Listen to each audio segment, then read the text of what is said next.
अगर मेरा क्लिनिक नहीं खुला ना तो आपकी बेटी भी कभी डॉक्टर नहीं बन सकेगी, बल्कि अब से ये यूनिवर्सिटी भी नहीं जाएगी। ये क्या कह रही हो शमीम, तुम होश में तो हो? मैं बिल्कुल होश में हूँ, बल्कि अब जरूरत आप दोनों बाप बेटी के होश ठिकाने लगाने की है। दुखों में कितनी दरारें आए दिलों में। हमने क्यों जहमत की? अरे अब्दुल बारी से कह देते, वो कशफ को लेके आ जाता। भाई साहब, मुझे आपसे ज़रूरी बात करनी थी, इसीलिए मैंने सोचा कि कशफ को आज मैं खुद ही ड्रॉप कर देता हूँ। भाई साहब, बात दरअसल ये है कि मैंने बहुत सोचा, शमीम के क्लिनिक वाली बात मुझे कुछ ठीक नहीं लगी। देखिए ना भाई साहब, उसके पास नर्सिंग की तालीम है, तजुर्बा भी है, लेकिन माजरत के साथ डॉक्टर नहीं है। उसके पास डिग्री नहीं है भाई साहब। और आपको पता है कि इस कागज के टुकड़े की कितनी अहमियत होती है। लोग 5 साल तक दिन रात मेहनत करके ये हासिल करते।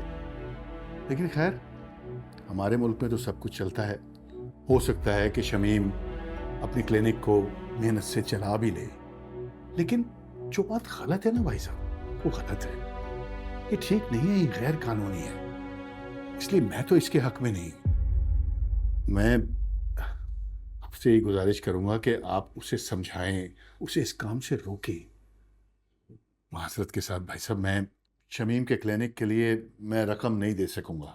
आप होते कौन है मुझे मेरे काम से रोकने वाले चचा? हमने तो आज तक कभी कोई एतराज नहीं किया कि कशफ यूनिवर्सिटी ना जाए। हमने तो आज तक कोई एतराज नहीं किया कि ये डॉक्टर ना बने। हालांकि यूनिवर्सिटी जाकर जो कुछ ये हरकतें कर रही थी वो तो हम सब ने देख रखी है। आपको कोई हक नहीं है मुझे मेरे काम से रोकने का।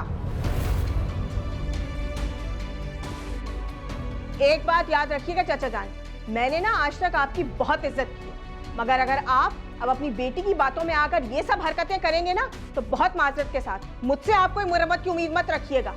अगर मेरा क्लिनिक नहीं खुला ना तो आपकी बेटी भी कभी डॉक्टर नहीं बन सकेगी, बल्कि अब से ये यूनिवर्सिटी भी नहीं जाएगी। ये क्या कह रही हो शमीम, तुम होश में तो हो? मैं बिल्कुल होश में हूँ, बल्कि अब जरूरत आप दोनों बाप बेटी के होश ठिकाने लगाने की है। अरे कैसी बातें कर रही हो तुम? अंदाज देखा तुमने बात करने का? मेरे अंदाज को छोड़े, आप अपनी बेटी की हरकतों पर जरा नजर रखें। जब से इस घर में आई है हमारे घर का चैन सुकून बर्बाद हो गया है। अरे पता नहीं किस तरह की आपने इसकी तरबियत की है, ना इसे किसी छोटे का लिहाज है ना बड़े का।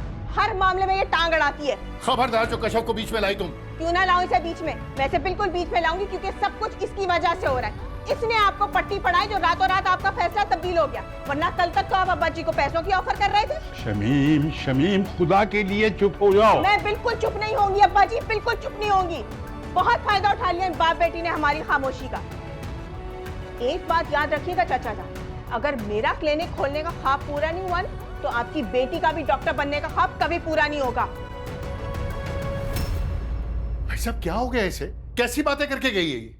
मुनव्वर, मैंने तुम्हें बताया तो था ना कि जब से इसकी नौकरी छूटी है ये जहनी दबाव का शिकार हो गई है।